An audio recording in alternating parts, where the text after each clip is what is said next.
Yskiä mummo. Ja katson tästä lunttilapusta. Yskiä mummo. Taas kauppaan liittyvä asia. Olin kauppajonossa. Minun eellä on niinku muutama ihminen. Sitten on niinku mie. Ja sitten minun takana on muutama ihminen. Ja heti minun takana on mummeli, joka pitää semmoista ääntä silleen.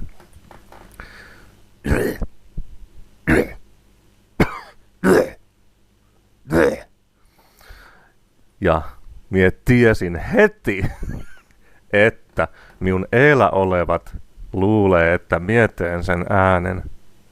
Mie tiesin sen ja mitä tapahtui? Minun eellä olevat kääntyy katsomaan silleen hitaasti tälleen.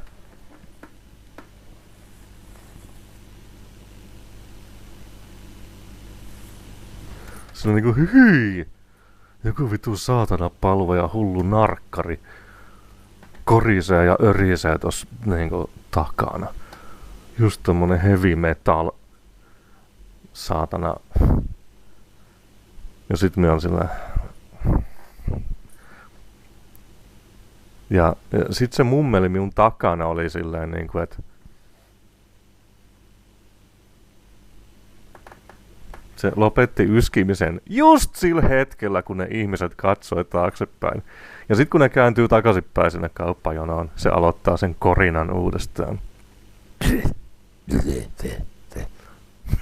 Vittu oikein.